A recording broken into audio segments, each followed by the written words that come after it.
Hey Yang Gang, this is Naman. Welcome to my channel, Make Me Think Harder.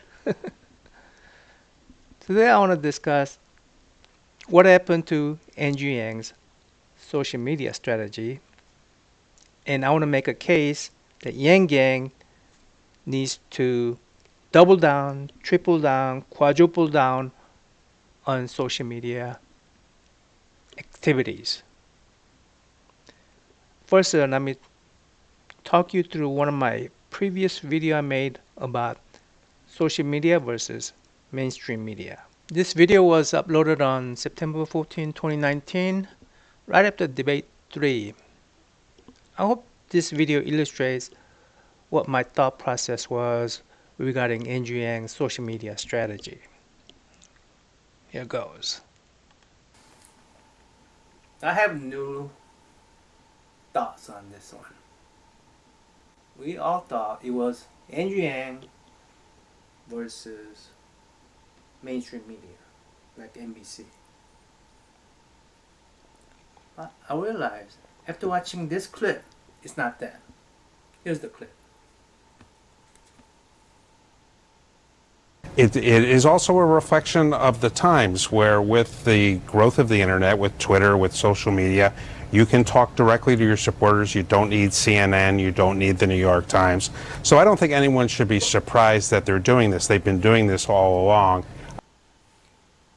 Ever since watching that clip, I was thinking, it's not Andrew Yang versus mainstream media, but it's more of a social media versus mainstream media.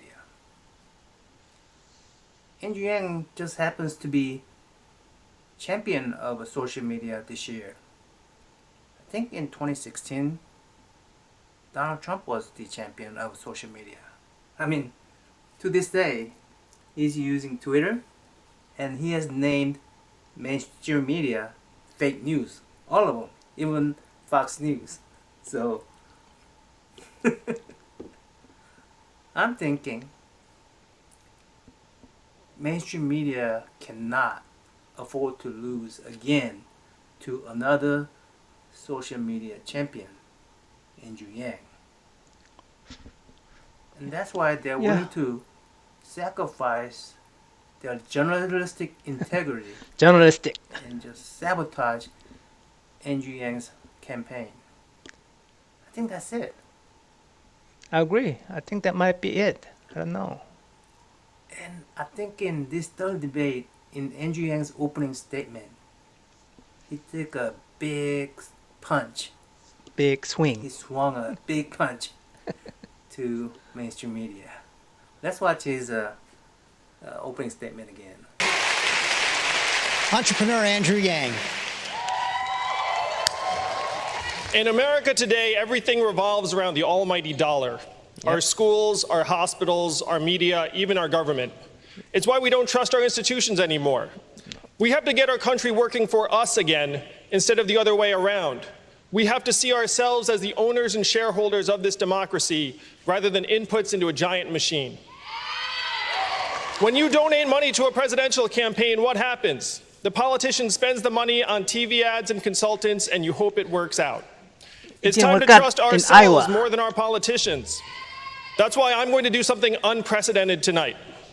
My campaign will now give a freedom dividend of $1,000 a month for an entire year to 10 American families, someone watching this at home right now. If you believe that you can solve your own problems better than any politician, go to yang2020.com and tell us how $1,000 a month will help you do just that. This is how we will get our country working for us again, the American people. What happened to that? Andrew Yang basically took a shot at the mainstream media.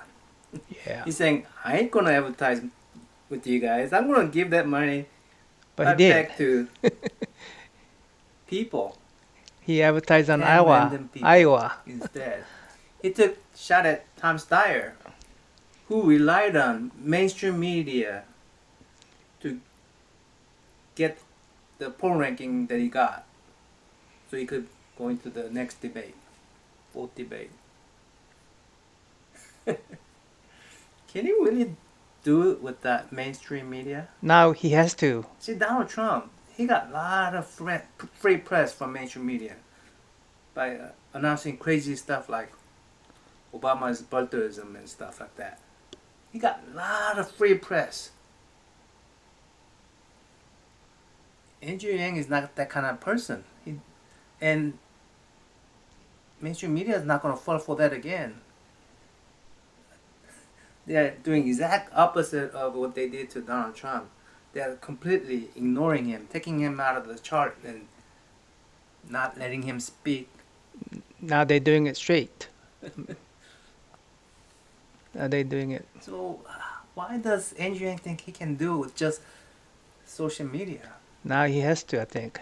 Surely he has read this book right here, right? Sun Tzu, The Art of War. I mean, I'm not saying he should have read this book just because he's Chinese. Everybody who is concerned about Taiwanese American, Taiwanese, this book, Chinese Tzu, descent, The Art of War. maybe. We are his army, right? Yang Gangers, we are his army. And I'm thinking we need to know something about his strategy.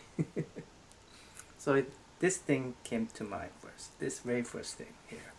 Know thyself, know thy enemy. 1,000 battles, 8,000 victories. Sun Tzu. I don't like to keep data in my head, so I'm going to read you some data. Good. A few years ago, 10% of Americans don't use the internet. Presently, 6% of Americans don't use the internet. That means 94% does. And it's been going up. So more and more people have access to internet. Yep. That's good news for Andrew Yang, because that means less and less people are relying on antenna TV news, because all those are mainstream news, mainstream media news. 2015, that's during Donald Trump election years, 48% only use mobile phones. So 48% of people did not have landlines. In 2018, 54% did not have landlines. So it's been going up. During Donald Trump year, the polling data was incorrect, right? And basically it's getting worse. Why? Because I think there's a lot of polling data comes from calling landline users. It's actually easier and cheaper, because legally you cannot automatically dial into mobile phones, but you could legally automatically dial into landline phones. So it's cheaper and easier to call landline people, but more and more these people are disappearing. And I think the polling data right now is more skewed away from young people, which is advantage for Andrew Yang. But biggest advantage is this one. If YouTube was a standalone company, it would be worth more than companies like Comcast. I think Comcast is NBC, ABC. I don't know which one they own. Comcast General is worse. Electric, IBM, or PepsiCo, and would be roughly the same value as Walt Disney Company. Wow, according to investment bank Morgan Stanley. So YouTube is a huge company, and it's a social media company. And we know, and Andrew Yang knows something about Twitter, right? Here's his thing on Twitter. He's way over 1 million now. That was a while ago. So Andrew knows 80% of the people do not use Twitter, only 20%.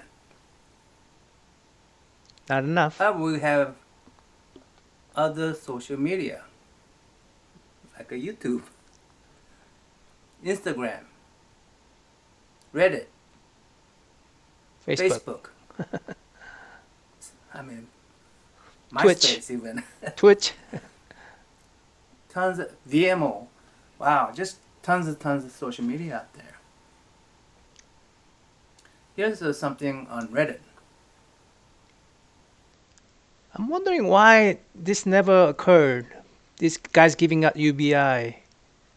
These So Reddit guy is using Twitter to pledge UBI for Andrew Yang just in case Andrew Yang's 10 people experiment is against finance law of a campaign.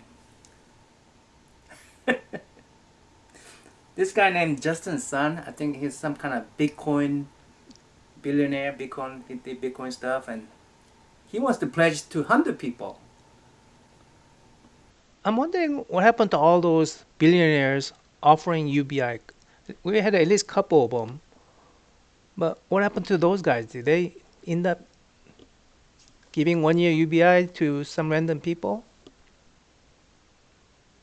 And I'm wondering why Andrew Yang's campaign is not doing more give-outs like in Iowa and some in New Hampshire. Seems like that will generate some news. Yang Gang, I think social media is new democracy. Why do I say that? Power of information. Social media shares power of information among many and many. And mainstream media do not like that. Mainstream media want to be exclusive to the power of information. They want to monopolize it. They want to have it remain within few hands. They are giving up power if it goes to many. Social media is new democracy. Yang Gang, I think we need to double down, triple down, quadruple down on social media and use them to spread the words of Andrew Yang. Facebook, YouTube, Instagram, Twitter, Twitch, Reddit, wherever. Anyway, that's my thought. Till next time, I'm out.